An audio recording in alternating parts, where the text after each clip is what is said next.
Hi, my name is Kenneth Minette, here with UCF Physical Therapy. Today we're going to go over compression bandages for our prevention of hypertrophic scarring. Before we begin the compression lab, I'm just going to discuss a couple contraindications and precautions that one should know before using compression devices. So a couple contraindications are an acute deep vein thrombosis, heart failure, pulmonary edema, hyperproteinemia, peripheral arterial disease, arterial revascularization, and acute trauma such as a fracture. Now, some precautions to be aware of are any decreased sensation or mentation of the patient, superficial peripheral nerves which may be impinged, cancer, uncontrolled hypertension, or a cerebrovascular accident such as a stroke. I'd like to discuss some of the benefits. Especially for hypertrophic scarring, compression can offer molding of the actual scar tissue from the compression bandage. It can help with changing the orientation of collagen fibers.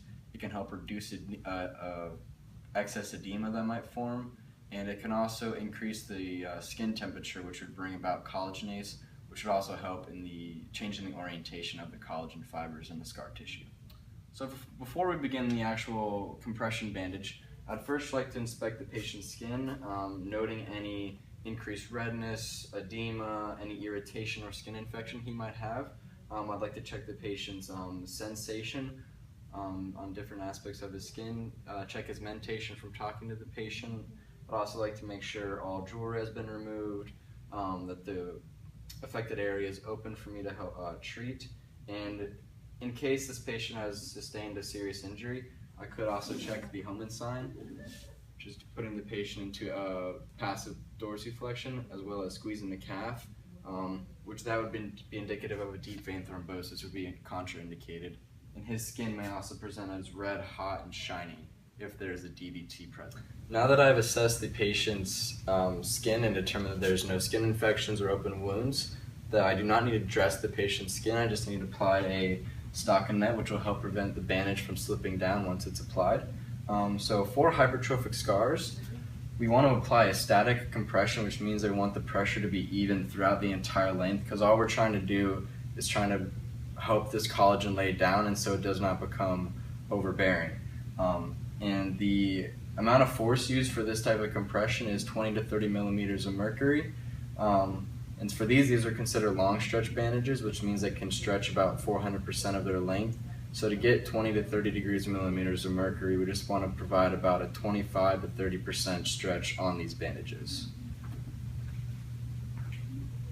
And for these bandages, we want to go distal to proximal. However, to first lock down the bandage on this patient, bring him into slight dorsiflexion. I'm going to begin my wrap around the calcaneus. Bring the bandage down distally towards his metatarsals. And from here, I can start a figure 8 pattern. This figure 8 pattern is going to help add an even static compression up the length of the wrap. So this will also, even though our main goal is to prevent the hypertrophic scar formation, this is also going to help reduce any peripheral edema that may form. After I've finished applying the compression bandage to the affected area, I'd like to check with the patient and make sure there's no underlying irritation, that he doesn't feel any constriction or restriction of motion. You feel okay? Good. You can also make sure that the bandage was not too tight by checking capillary refill, squeezing the nail bed of one of the toes, releasing, and seeing reblanching of the circulation. And I also did a note earlier that the patient should be long sitting, using his arms as support to hold himself up during the application of this compression bandage. I forgot to mention that this should also be applied for 24 hours non-stop, except for when bathing, and that best results are found from this treatment when used for 8 to 12 months. So after 24 hours of treatment and the patient came back, we're going to remove the bandage and just check to make sure that there's no irritation, there's no abnormal response to the treatment. So we're hoping the expected outcomes of this treatment are for the scars to be of a normal size, not to have an excess height from them. I do not want to see any abnormal redness except what I expect from the normal healing process. And hopefully no open wounds have occurred during the treatment.